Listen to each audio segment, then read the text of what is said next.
Student, स्वागत है आप सभी का स्टैंडअप क्लासेस पर। तो स्टूडेंट, आज की इस वीडियो में हम लोग बात करेंगे कोस्ट गार्ड जीडी का जो सेक्शन सेकंड का जो आपका बचा हुआ क्वेश्चन था, क्योंकि हमने इससे पहले वाले वीडियो में 13 क्वेश्चन सॉल्व किया था और इसके बाद हम लोग 12 क्वेश्चन अभी और करेंगे, क्योंकि आपको पता होना चाहिए कि सेक्शन सेकंड में आपके मैथ के 25 क्वेश्चन आते हैं। तो अभी तक हमने 13 क्वेश्चन किया था, उसका 12 क्वेश्चन आपका बचा हुआ है। तो इस वीडियो में हम लोग उस क्वेश्चन को डिस्कस करेंगे, उसको सॉल्व करेंगे और आगे का जो भी जैसा क्वेश्चन आता है उसको हम लोग देखेंगे कैसे क्वेश्चन और भी पूछा जाता है। और इस पेपर को सॉल्व करने के बाद आपको अंदाज़ा लग जाएगा कि आपके एग्ज़ाम में कैसे क्वेश्चन आते हैं, किस लेवल के क्वेश्चन आते हैं। ठीक है, चलिए स्टूडेंट, हम लोग क्वेश्चन नंबर 14 को सॉल्व करते हैं। देखते हैं क्या क्वेश्चन दिया हुआ है। देखिएगा question, the coordinate of the foot of the perpendicular drawn from the point A103।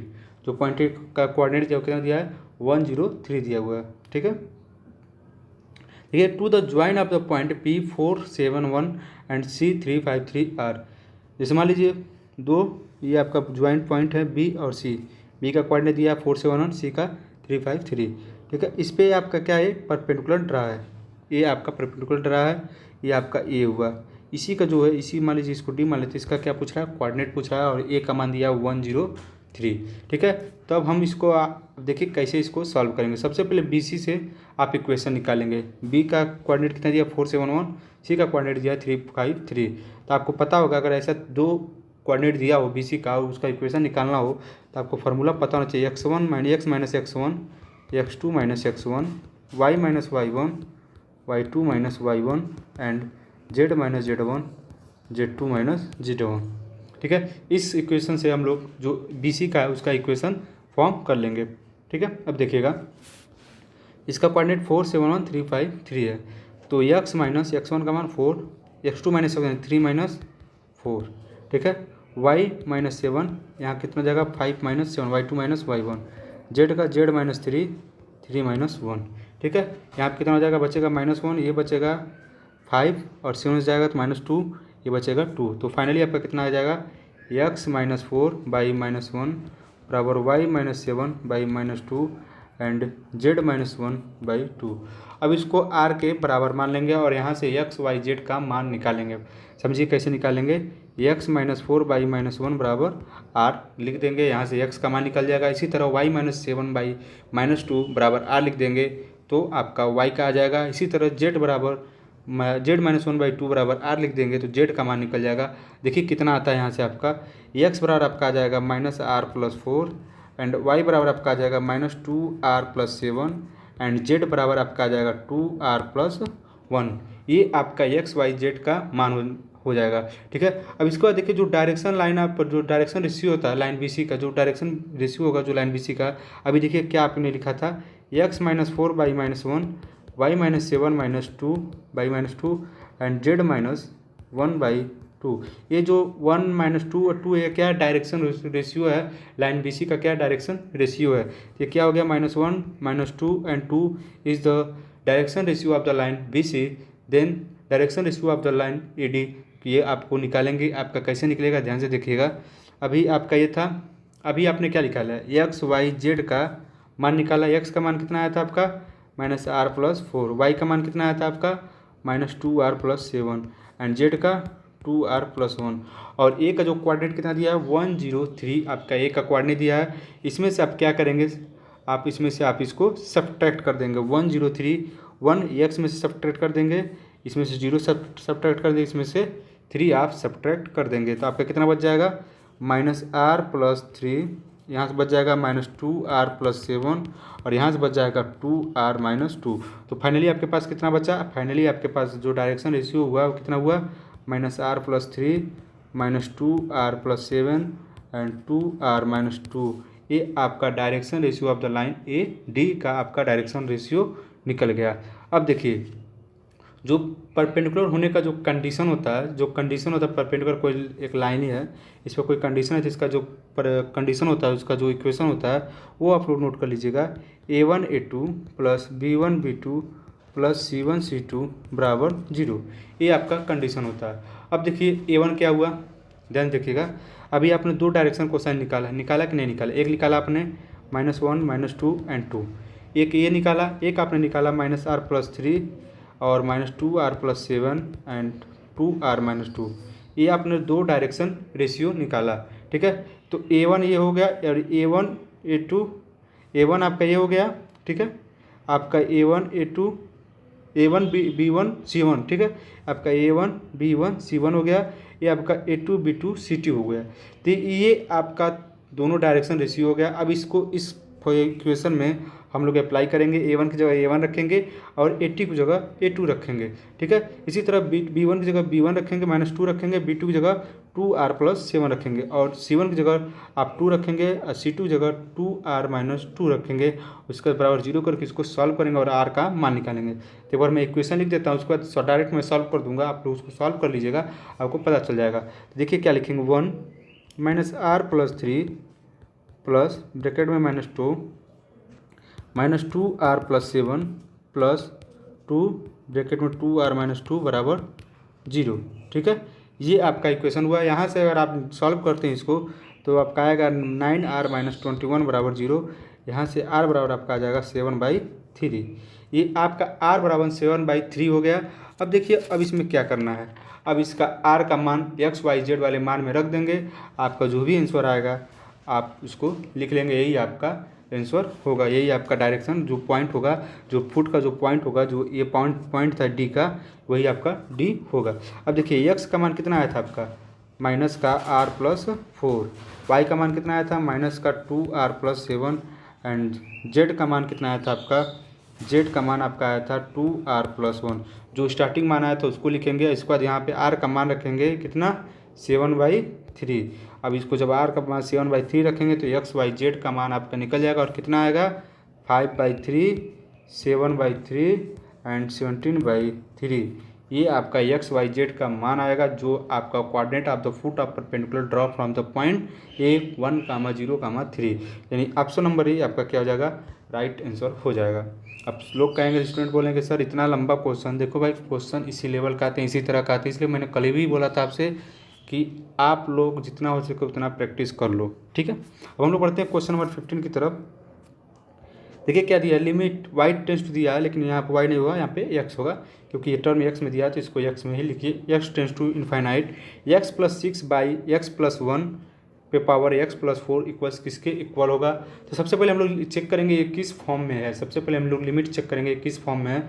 तो डायरेक्ट हम लोग क्या करते हैं, x टेंस टू इनफाइनाइट लगाते हैं, तो 1+6/x कैसे किया आपको पता होना चाहिए, 1+6/x और 1+1/x। जब इसको सॉल्व करेंगे तो ये आपका बन जाएगा x+6/x+1, यहाँ से 1+4/x।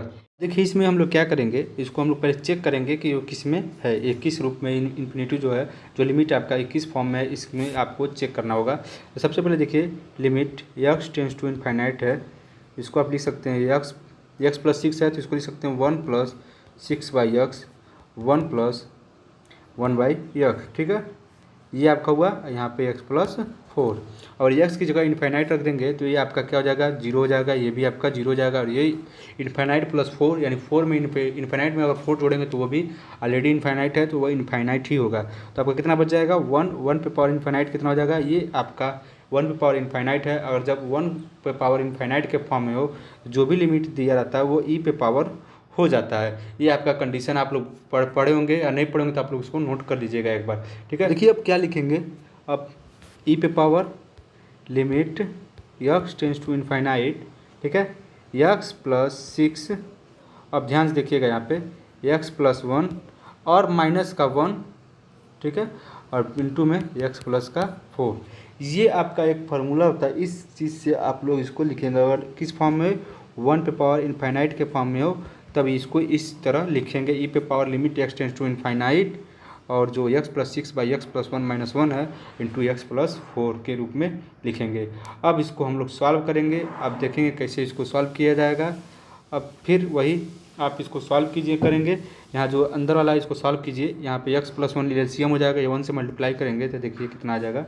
अभी आप बस इसको सॉल्व करता हूँ मैं, x+6 minus x -1 and x+1, तो x से x कैंसिल, 6 में 1 जब 5, x+1 और यहाँ पे आपका बचेगा x+4, ठीक है। अब यहाँ पे देखिएगा, फिर यहाँ से लिमिट लिख लीजिए आप, limit x tends to infinite और e, ओके। अब यहाँ से देखिए क्या हो जाएगा, अब 5 यहाँ से बाहर हो जाएगा, x प्लस 4/x+1 हो जाएगा। अब यहाँ बचेगा limit E power 5 limit x tends to infinite और ब्रैकेट में x प्लस 4/x+1। ठीक है। अब देखिए, अब इसको x टेंस टू इन्फाइनाइट है तो क्या कर सकते हैं, 1 प्लस 4/x और यहाँ से 1 प्लस 1/x। तो यहाँ पे फिर वही x का इन्फाइनाइट रखेंगे तो यहाँ क्या हो जाएगा, 0 0 और यहाँ बच जाएगा 1। तो e पे पावर 5 इंटू 1 यानी कितना बच जाएगा आपका बच जाएगा e पे पावर 5। आपका e पे पावर 5 क्या हो जाएगा, आंसर हो जाएगा ऑप्शन नंबर सी आपका क्या हो जाएगा, करेक्ट आंसर हो जाएगा। तो एक बार और ध्यान से देख लीजिएगा, लास्ट प्रोसेस मैंने क्या ऐसे किया, जैसे यहाँ पे था e पे limit x tends to infinite था। ठीक है। अब देखिएगा यहाँ पे कितना आया था आपका 5/x+1 और x प्लस 4 बाहर था, तो 5 यहाँ से आ जाएगा, बाहर निकल गया, इसको अंदर मल्टीप्लाई कर दो।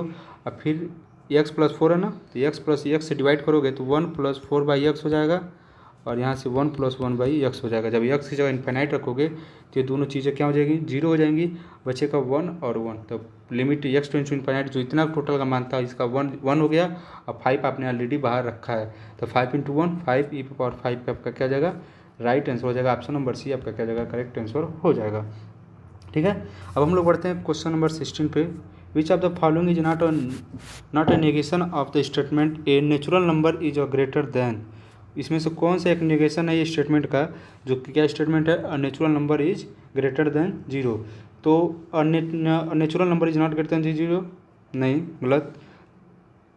इट इज़ फास्ट that a natural number is greater than 0, यह गलत है कि नेचुरल नंबर 0 से बड़ा नहीं होता है, गलत। इट इज़ ए फास्ट that a natural number is not greater than 0, यह गलत है कि एक नेचुरल नंबर 0 से बड़ा नहीं होता है। इसमें बोला होता है, इसमें बोला नहीं होता है। तो ये स्टेटमेंट आपका कर which of the following is not और निगेशन ऑफ स्टेटमेंट, तो ये आपका एक निगेशन ऑफ स्टेटमेंट का नहीं है। तो ऑप्शन नंबर सी आपका एक प्रकार से राइट आंसर हो जाएगा।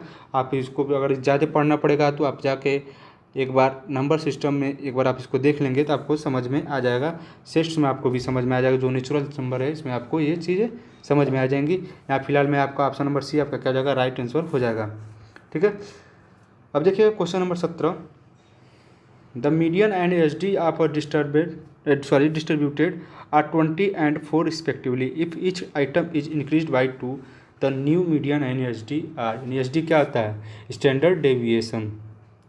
आप लोग क्वेश्चन का लेवल देख सकते हैं किस तरह का क्वेश्चन पूछा है। आपको लगता है कि ये इस पेपर के लिए आधा घंटा पर्याप्त है? अभी तो आपने मैथ का पेपर देखा, आप फिजिक्स का पेपर देखेंगे तो आपको नहीं लगेगा कि इस पेपर के लिए आधा घंटा पर्याप्त है।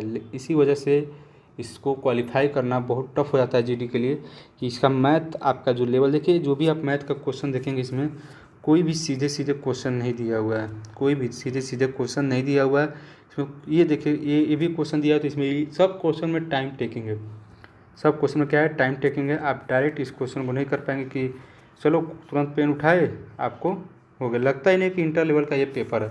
ठीक है। तो एक प्रकार से आप देख सकते हैं इससे क्वेश्चन को, लेकिन फिर भी अगर आप मेहनत किए हैं तो आपका एग्ज़ाम ज़रूर निकलेगा। इसी वजह से इसमें कंपटीशन ज़्यादा नहीं रहता है, क्योंकि आधे स्टूडेंट को उस लेवल का पढ़ाई नहीं कर पाते हैं कि उस लेवल की पढ़ाई कर पाएँ और ये एग्ज़ाम क्लियर कर पाएँ। ठीक है। तो आप देख सकते हैं किस तरह का क्वेश्चन पूछा है। कई लोग तो लैंग्वेज से भाग जाएंगे कि ऐसा लैंग्वेज दिया हुआ है कौन इसको सॉल्व करे। ठीक है। तो मैं यही आपको सलाह दूंगा, अगर आप जीडी का पेपर देने जा रहे हैं और आपको मैथ में आप उतने अच्छे नहीं हैं, एवरेज स्टूडेंट हैं, जीडी फॉर्म भर दिए हैं, तो आपको क्या करना है, मैथ में अगर 25 में से 10 क्वेश्चन आता है जल्दी से, जो देखने से लग जाता हो कि यहाँ आ रहा है, वो क्वेश्चन तुरंत कर डालना। सब क्वेश्चन का लैंग्वेज मत पढ़ना, हर क्वेश्चन करने की ट्राई मत करना, कि सब क्वेश्चन ट्राई करोगे टाइम निकल जाएगा और आप कुछ नहीं कर पाओगे। 10 क्वेश्चन लगा देना, उसके बाद बाकी अगर आपको आता है ठीक है, नहीं तो 15 क्वेश्चन जो बचे आप उसको तुक्का मार देना। इतना मैं कहूँगा, यही हकीकत है। अगर आप सब क्वेश्चन लगाने जाएंगे तो आपका टाइम निकल जाएगा, आप सिर्फ मैथ में उलझे रह जाएंगे, फिजिक्स आप देख ही नहीं पाएंगे। और सबसे बड़ी बात, फिजिक्स में जो भी क्वेश्चन आपको आए, जैसे यूनिट पूछ देता है, डायमेंशन पूछ देता है, कुछ कॉन्सेप्ट के क्वेश्चन पूछ देते हैं, तो वो आप कर सकते हैं, तो उसको भी जल्दी से कर लीजिएगा। कुल मिला जुला बात ये है आपका कि 50 नंबर में से आपको जितना जल्दी आ सकता है वो क्वेश्चन आ रहा है उसको उतना जल्दी कर लो। बाकी हर क्वेश्चन टिक कर देना, कोई क्वेश्चन छोड़ना मत। ठीक है। तो ये चीज़ें आप पेपर का लेवल देख के आप डिसाइड कर लीजिएगा कैसे आपको क्या करना है, अपने हिसाब से कर लीजिएगा और आपको कोई भी क्वेश्चन छोड़ना नहीं है, ठीक है। एक चीज़ ज़रूर ध्यान दीजिएगा क्योंकि इसमें नेगेटिव मार्किंग नहीं है। अगर 10 क्वेश्चन अगर आप टिक करते हो तो जो प्रोबेबिलिटी अगर आपने पढ़ा होगा मैथ में, ज़रूर उसमें कुछ संभावना होती है कि 10 में से 3-4 क्वेश्चन सही हो जाएगा, ठीक है। और आपका बहुत बुरा किस्मत होगा, बहुत फूटा किस्मत होगा तो एक भी सही नहीं होगा।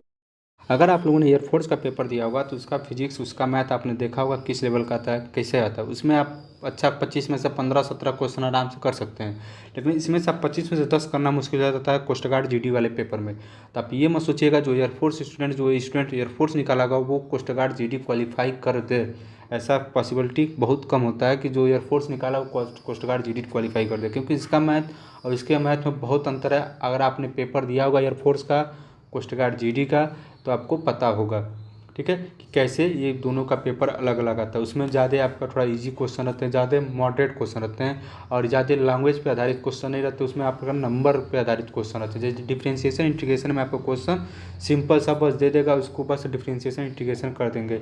उसमें बाउंडेड एरिया का क्वेश्चन ज़्यादा नहीं रहता है। एपीजीपी का भी छोटा छोटा क्वेश्चन होता है, कॉम्प्लेक्स नंबर का छोटा छोटा क्वेश्चन होता है, तो उसमें आपका आसान है। इसमें आप लैंग्वेज पे आधारित आपको ज़्यादा क्वेश्चन देखने को मिलेगा, इसलिए ये थोड़ा एग्जाम टफ हो जाता है। और फिजिक्स का भी वही हाल है। फिजिक्स का अगर आप पेपर देखेंगे इसका तो आपको कंपेयर कर लेंगे कि एयरफोर्स और इसमें दोनों में कौन आसान है, तो एयरफोर्स का ज़्यादा आसान है। जो बंदा एयरफोर्स नहीं क्वालिफाई कर पाया वो कोस्ट गार्ड भूल जाए, बस एक सहूलियत है उसमें निगेटिव मार्किंग होता है, इसमें निगेटिव मार्किंग नहीं होता है, ठीक है। तो चलते हैं हम लोग अपने क्वेश्चन में बढ़ते हैं, देख लीजिएगा क्वेश्चन। तो यहाँ पे मीडियन दिया हुआ है और स्टैंडर्ड डेविएशन दिया है S D opposite distributed R20। Median कितना दिया 20 और एस डी यानी स्टैंडर्ड डेविएशन 4 दिया है। If each item is increased by 2 then new median and S D are. क्या पूछ रहा है, मीडियन पूछ रहा है और स्टैंडर्ड डेविएशन पूछ रहा है। बहुत लोग तो इसको पहली बार सुन रहे होंगे, स्टैंडर्ड डेविएशन होता क्या है। जब आप मीन मीडियन चैप्टर पढ़ेंगे मैथ में तो आपको वहाँ से पता चल जाएगा। देखिए एक प्रकार से मैं आपको एग्जाम्पल देता हूँ। मान लीजिए 1 2 3 4 5 ये आपका एक मीडियन है, ठीक है। तो एक नंबर है, इसमें आपको बताइए मीडियन क्या होगा, तो आप कहेंगे सर 3 होगा मीडियन, ठीक है। और सब में हम 2 जोड़ देते हैं, सब में हम क्या कर देते हैं दो जोड़ देते हैं, तो इसका मीडियन कितना हो जाएगा। ये आपका मान लीजिए नंबर हो 4 5 ये 6 ये 7 हो गया, तब भी आप कहेंगे बीच वाला ही मीडियन होगा। तो मीडियन ऑलरेडी 20 दिया है, इसमें क्या कर देंगे जोड़ देंगे तो क्या हो जाएगा 22 हो जाएगा। तो 22, ठीक। अब जो एस डी होता है, एस डी देखिए जो स्टैंडर्ड डेविएशन होता है उसमें कोई भी नंबर जोड़ दें उसमें कोई चेंज नहीं होता है। ये चीज़ आप नोट कर लीजिएगा। आपको ज़्यादा पढ़ना होगा तो बुक से एक बार ज़रूर देख लीजिएगा। स्टैंडर्ड डेविएशन में कोई भी नंबर जोड़ते हैं तो स्टैंडर्ड डेविएशन में कोई चेंज नहीं होता है, जो पहले था वही स्टैंडर्ड डेविएशन अब भी रहेगा। यानी कि 22 और 4 आपका new median and S D हो जाएंगे। तो ऑप्शन नंबर सी आपका क्या जाएगा, राइट आंसर हो जाएगा, ठीक है। तो ये चीज़ें आप समझ लीजिएगा। क्वेश्चन नंबर 17 देखिए, थोड़ा सा घुमाव वाला क्वेश्चन आपने पहली बार सुना होगा। बहुत लोग तो ये एस डी के बारे में जानते ही नहीं होंगे, एस डी होता क्या है, ये मैथ में एस डी क्या हो गया आ जाएगा आपके एग्जाम में, तब कन्फ्यूज हो जाएंगे। तो यही बात है, आप लोग ध्यान से क्वेश्चन को पढ़िएगा तभी आपको समझ में आएगा। अब देखिए क्या कर, if A and B are two events such that P A is not equal to 0, ये कैपिटल में रहेगा, ठीक है। And P B by A is equal to 1, ठीक है। ये इसका आपको फार्मूला पता होगा, मैं आपको इसका फार्मूला बता देता हूँ। इसका फार्मूला क्या होगा, सबसे पहले इसका फार्मूला लिख लीजिएगा। इसका मान 1 दिया है पी ए, ठीक है, P A intersection B P A, ठीक है। इसका मान कितना दिया है 1 दिया है, तो 1 रख दें तो पी ए कितना हो जाएगा, पी ए इंटरसेक्शन बी हो जाएगा। अब देखिए क्या करा, ये इसके बराबर हो गया। और देखिए ये चीज़ आप नोट कर लीजिएगा अभी कॉपी पे, पी ए बराबर P A intersection of B, ये है। अब देखिएगा ध्यान से, P A intersection B, P A और पी बी। इंटरसेक्शन का मतलब क्या होता है, जो कॉमन पॉइंट हो, जो क्या हो कॉमन पॉइंट हो। और इसके बराबर क्या है, पी ए है, पी ए के बराबर, यानी पी का जो कोई जितना भी एलिमेंट है और बी का जितना एलिमेंट है प्लस एक्स्ट्रा एलिमेंट जो होगा, यानी समझने की कोशिश कीजिएगा ये बराबर है। यहीं से कंडीशन ये आपका अप्लाई होगा, समझने की कोशिश कीजिएगा। पी ए में जो एलिमेंट होगा वो पी बी में होगा, यानी जो इंटरसेक्शन का मतलब क्या होता है, इंटरसेक्शन का मतलब होता है कॉमन। जो पी ए जैसे मान लीजिए सेट ए सेट बी है, और सेट बी में सेट ए में जो भी कॉमन एलिमेंट होगा वो ए इंटरसेक्शन बी होता है। समझ में आया। जैसे मान लीजिए सेट ए में आपका ए बी सी डी है, ठीक है। और सेट बी में आपका A B C D E है, तो इसमें दोनों में कॉमन पॉइंट क्या है, कॉमन एलिमेंट क्या है, ए बी सी डी आपका क्या है, कॉमन एलिमेंट है, और ई आपका कॉमन एलिमेंट नहीं है। तो जो इंटरसेक्शन होगा, इंटरसेक्शन आप ए एंड बी पूछा जाएगा आपसे, तो क्या बताएंगे, ए बी सी डी आप इंटरसेक्शन आप ए एंड बी बताएंगे आप। तो देखिए जो कॉमन पॉइंट था क्या था, ए का ए बी सी डी था और बी में भी ए बी सी डी, यानी जो कॉमन पॉइंट था ए बी सी डी था, इसलिए आपका इंटरसेक्शन निकल गया। अब ध्यान समझिएगा, जो कह रहा है P A intersection of B बराबर पी ए, यानी जो टोटल पी ए का जो एलिमेंट है, जो टोटल एलिमेंट वही क्या है, कॉमन पॉइंट है, लेकिन बी के बराबर नहीं है। तो बी में क्या है, इसका मतलब ये हुआ कि बी में कुछ और एक्स्ट्रा एलिमेंट हैं जो कॉमन नहीं है। तो इसे मान लीजिए एक प्रकार से ए बी सी डी है, इसमें ए बी सी है, इसमें तो इसमें ए बी सी भी है और डी और ई है, यानी डी और ई कॉमन नहीं है, ए बी सी आपका क्या कॉमन है। तो आप ये कह सकते हैं बी इज सबसेट ऑफ ए, यानी बी जो है ए का सबसेट है। देखिएगा ए बी सी आपका क्या होगा, इसमें पाया जाएगा, बी में पाया जाएगा, लेकिन बी का एलिमेंट ए में नहीं पाया जाएगा। कैसे देख लीजिएगा, मैंने आपको एग्जांपल के तौर पर बताया है कि ए बी सी आपका 3 एलिमेंट इसमें है, A B C D E इसमें है। ए बी सी बी में पाया जा रहा है, लेकिन डी ई आपका ए में नहीं पाया जाएगा, तो बी इज सबसेट ऑफ ए। तो ये आपका कंडीशन बन जाएगा, ऑप्शन नंबर ए आपका क्या हो जाएगा, करेक्ट आंसर हो जाएगा। आई होप आपको ये क्वेश्चन समझ में आया होगा। आपको इसी तरह के क्वेश्चन आपके एग्जाम में देखने को मिलेगा, आप हताश मत होइएगा कि सर इस तरह का क्वेश्चन आएगा। बहुत लोग पढ़े कुछ और होंगे, आपको पेपर कुछ और आ रहा होगा। तो आप लोग को हताश नहीं होना है, आप लोग को समझना है, अभी टाइम है, अभी 2-3 दिन का टाइम है। मैं इतना आशा रखता हूँ कि अगर आपने थ्योरेटिकल मैथमेटिक्स पूरा पढ़ा है तो आपको लैंग्वेज पढ़ने में ज़्यादा दिक्कत नहीं होगा, आप एक दिन में अच्छे से ख़त्म कर सकते हैं मैथमेटिक्स को।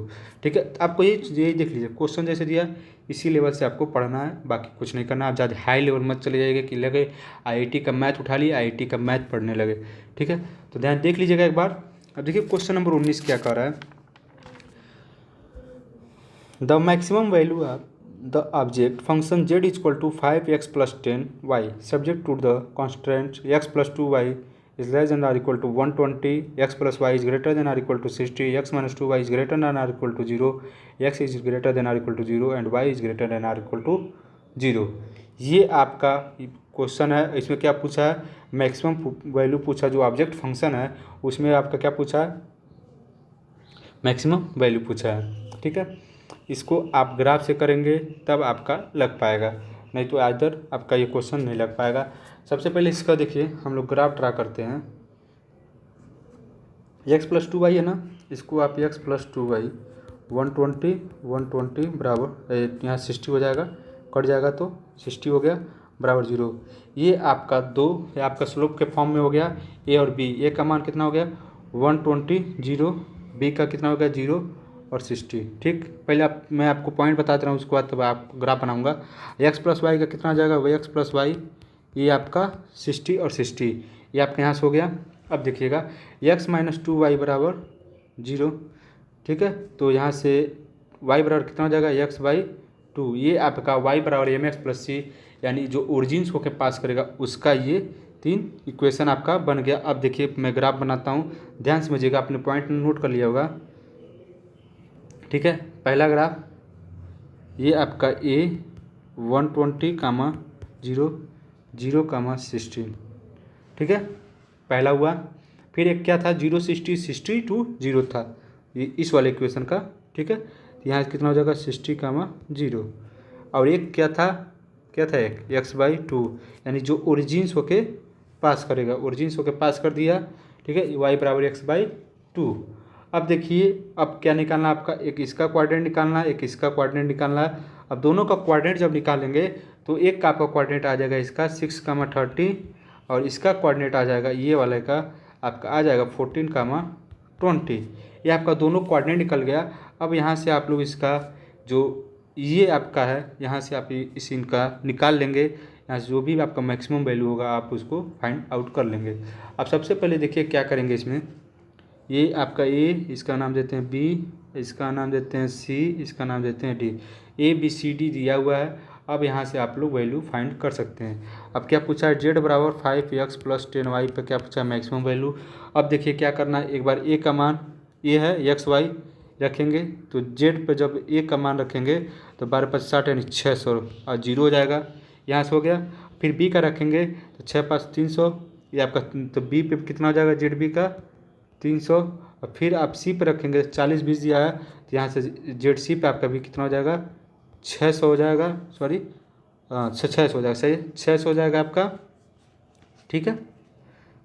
और उसके बाद तो यहाँ से नहीं 600 नहीं 400 हो जाएगा, जेड सी का मान 400 हो जाएगा, और यहाँ से जेड डी का मान आपका हो जाएगा 600 हो जाएगा, यानी जेड डी का मान भी कितना हो जाएगा 600। जो मैक्सिमम वैल्यू कितना आ रहा है 600 आ रहा है, तो आपका जो मैक्सिमम वैल्यू है ऑप्शन नंबर बी आपका क्या हो जाएगा राइट आंसर हो जाएगा। आप ए बी सी डी आपका चारों का जो पॉइंट है वो मिल गया। अब यहाँ जो जेड बराबर 5x + 10y जो ऑब्जेक्ट फंक्शन दिया गया है वहाँ पे आप लोग मैक्सिमम वैल्यू निकालेंगे, तो x और y की जगह 120 0, फिर 60 0, 14 20 एंड 6 एंड 30 का मान रख के जो सबसे ज़्यादा वैल्यू आएगा वही आपका मैक्सिमम वैल्यू हो जाएगा। तो ऑप्शन नंबर बी आपका क्या हो जाएगा राइट आंसर हो जाएगा। क्वेश्चन नंबर 19 का आपका ऑप्शन नंबर बी आपका करेक्ट आंसर हो जाएगा। तो आप लोग क्वेश्चन का लेवल देख सकते हैं किस तरह का एक क्वेश्चन पूछा गया है। कई लोगों ने ये सोचा भी नहीं होगा कि ऐसा क्वेश्चन आपके एग्ज़ाम में आएगा, लेकिन यही सत्य है, आपके एग्ज़ाम में ऐसे ही क्वेश्चन आते हैं, ठीक है। अब हम लोग बढ़ते हैं क्वेश्चन नंबर 20 पे। ये ऐसा क्वेश्चन आपको देखने को मिल जाएगा, ये इजी क्वेश्चन है, तो आप लोग इसको कर सकते हैं। देखिए क्या कर रहा है, let A be a non singular matrix of the order 2 × 2, then A inverse mod A inverse बराबर क्या होगा, ठीक है। तो आप एक चीज़ नोट कर लीजिएगा, देखिए क्या आपको मैं एक प्रॉपर्टी बता रहा हूँ, ए इनवर्स बराबर आई का मान आइडेंटिटी बोलते हैं। तो ये चीज़ आप नोट कर लीजिए, एक प्रॉपर्टी होता है मैट्रिक्स का, ये आप नोट कर लीजिएगा। यहाँ से मॉड जब ले लेंगे ए इनवर्स बराबर मॉड आई, तो मॉड आई का मान कुछ भी ले लो, आई 1 ही होगा, कोई मतलब नहीं है, आई का मान 1 का मॉड 1 ही होगा। और यहाँ से अलग अलग जब इसको कर लेंगे मॉड ए इनवर्स बराबर 1 हो जाएगा, तो यहाँ से मॉड ए इनवर्स बराबर कितना हो जाएगा आपका 1/मॉड ए हो जाएगा। अब देखिए नॉन सिंगुलर मैट्रिक्स क्या होता है, जो मॉड ए होता है वो 0 के इक्वल नहीं होगा, ये आपको दिया गया है, जो कि क्या किया द लेट ए बी और non singular matrix of order 2 × 2। तो देखिए mod A is not equal to 0, ये आपका एक कंडीशन हो जाएगा। यहाँ से आपका ए इनवर्स का मान कितना हो गया 1/डिटर्मिनेंट ऑफ ए, यानी ऑप्शन नंबर बी आपका क्या हो जाएगा राइट आंसर हो जाएगा।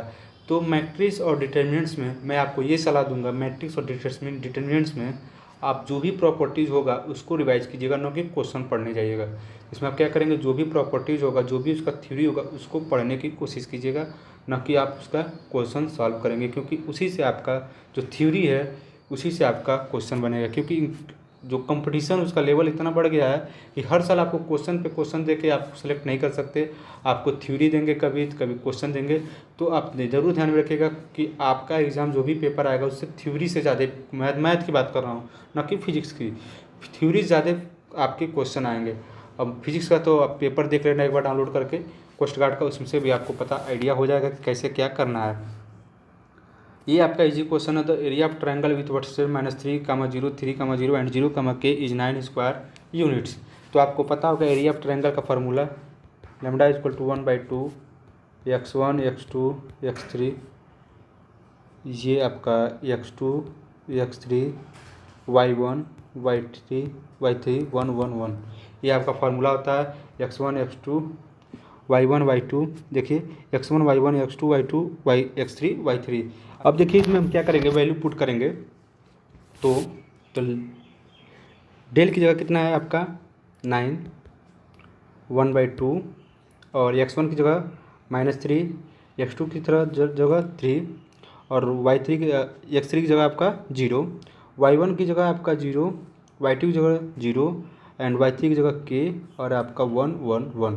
ये आपको सॉल्व करने आता होगा। अब इसको जब सॉल्व करेंगे आप तो फाइनली आपका आ जाएगा 9, और यहाँ पे आपका आ जाएगा 1/2, ठीक है। ये आपका आ जाएगा 3k + 3k, ठीक है।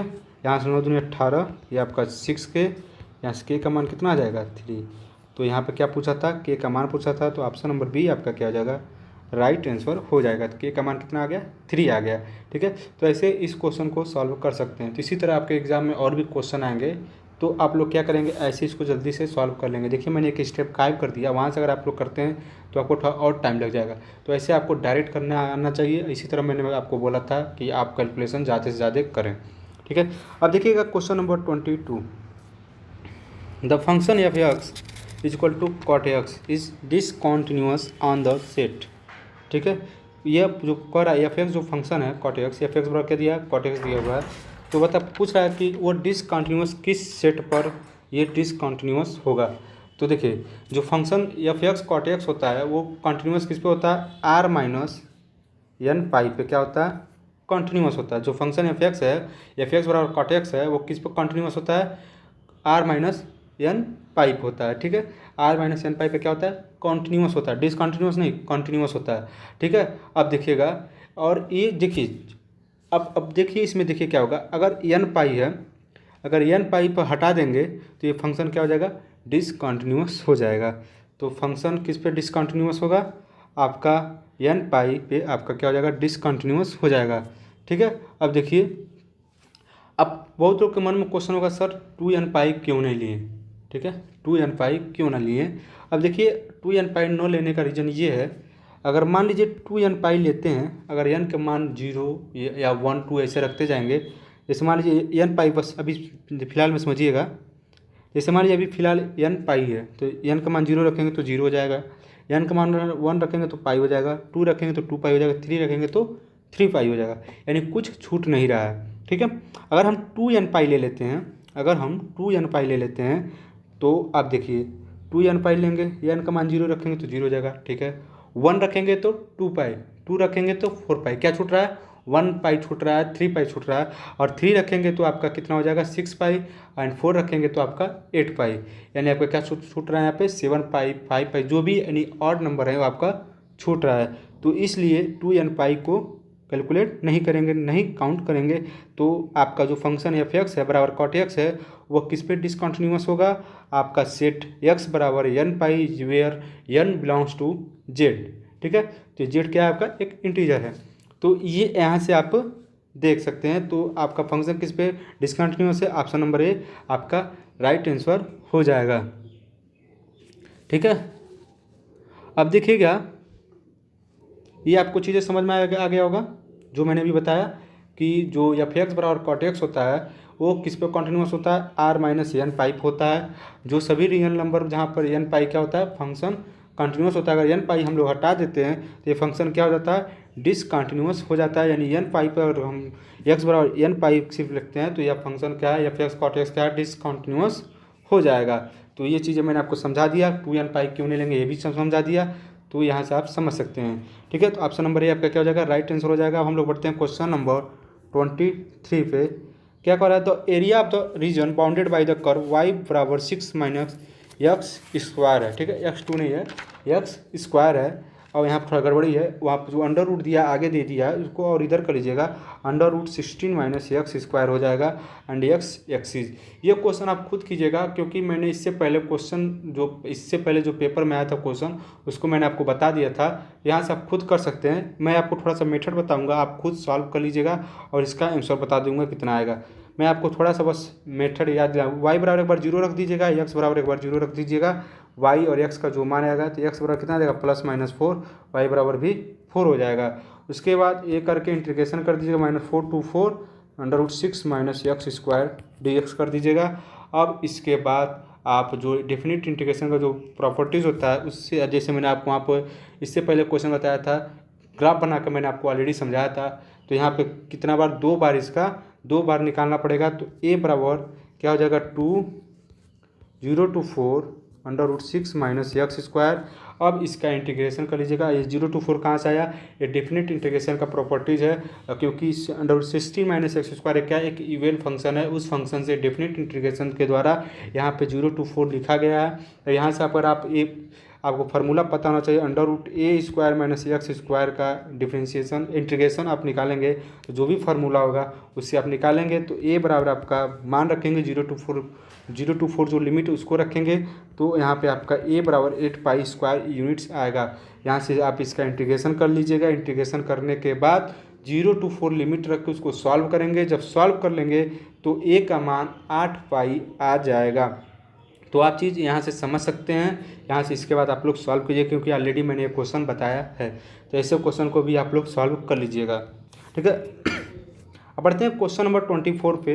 If the curve a Y plus x square equal to 7 and x cube बराबर y cut orthogonally at 1, 1 then the value of a का मान पूछ रहा है कितना होगा अगर वो ऑर्थोगोनली काटता है। तो ऑर्थोगोनली मतलब क्या था, परपेंडिकुलरली काटता है। जब परपेंडिकुलर काटता है तो m1 इंटू m2 बराबर क्या होता है -1 का ये केस बनता है। आप इसको नोट कर लीजिए कॉपी पे। अब देखिए ए वाई प्लस एक्स स्क्वायर बराबर 7 है, यहाँ से m1 निकाल लीजिए और एक्स क्यूब बराबर वाई है, यहाँ से आप m2 निकाल लीजिए। अब देखिए क्या करेंगे, m1 और m2 निकालने के लिए क्या करेंगे, दोनों का डिफ्रेंशिएशन कर देंगे। A Y plus x square का डिफ्रेंशिएशन करेंगे तो क्या हो जाएगा, D Y by D X, यहाँ से ये हो जाएगा प्लस 2x बराबर 0। ठीक है, तो D Y by D X बराबर कितना हो जाएगा, -2x बाई ए। ठीक, अब यहाँ से कितना हो जाएगा, 3x स्क्वायर बराबर D Y by D X. और x और y का मान कितना दिया, 1 दिया। तो जहाँ जहाँ x और y है वहाँ 1 रख दो। यहाँ पे नहीं, यहाँ की बात कर रहा हूँ। यहाँ पे x का मान कितना रखेंगे, 1, कितना हो जाएगा -2a। यहाँ पे x का मान रखेंगे तो 3, यानी D Y by D X. ये m2 हो गया और ये आपका क्या हो जाएगा, m1 का मान -2/a, m2 का मान 3। तो m1 इंटू m2 कितना दिया है, m1 इंटू m2 जब क्या हो परपेंडिकुलर होता है तो कंडीशन क्या होता है, m1 इंटू m2 बराबर -1। तो m1 कितना आपका आया -2/a एंड m2 कितना आपका आया 3। तो क्या हो जाएगा, -1 के इक्वल हो जाएगा। तो ये आपका हो जाएगा a बराबर 6। तो ऑप्शन नंबर सी आपका क्या हो जाएगा, राइट आंसर हो जाएगा। तो क्वेश्चन नंबर 24 का ऑप्शन नंबर सी आपका राइट आंसर हो जाएगा। ये चीज़ आप नोट कर लीजिएगा। ठीक है, तो ये क्वेश्चन आपको समझ में आया। अब हम बढ़ते हैं अगले क्वेश्चन पे 25 पे। ये आपका पूछा है कि X D Y minus Y D X है, वो जो डिफरेंशियल इक्वेशन है वो किसको रिप्रेजेंट करता है। तो सिंपल सा है, इसको मैंने ऑलरेडी बताया है, एक बार मैं और बता देता हूँ जल्दी से, आप जल्दी से देख लीजिएगा उसको तुरंत। इसके बाद आपका ये समाप्त हो जाएगा, 25 क्वेश्चन आपके फिनिश हो गए। अब देखिए X D Y minus Y D X, यहाँ क्यों नहीं होगा, यहाँ पे 0 होगा। ये चीज़ नोट कर लीजिएगा, यहाँ पे क्यों नहीं क्या होगा, 0 होगा। अब देखिए यहाँ पे 0 हो गया। अब दोनों को बराबर कर दो, एक्स डी वाई बराबर वाई डी एक्स।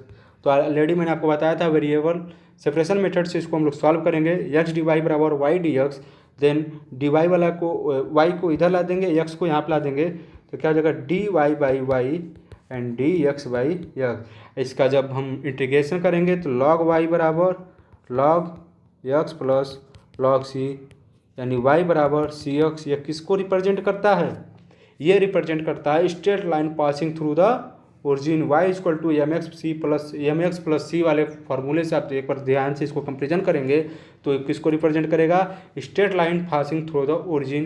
ये 25 का ऑप्शन नंबर सी आपका करेक्ट आंसर हो जाएगा। तो ये रहा आपके टोटल 25 क्वेश्चन। कल वाले क्लास में मैंने 13 क्वेश्चन कराए थे, आज मैंने 12 क्वेश्चन करा दिए।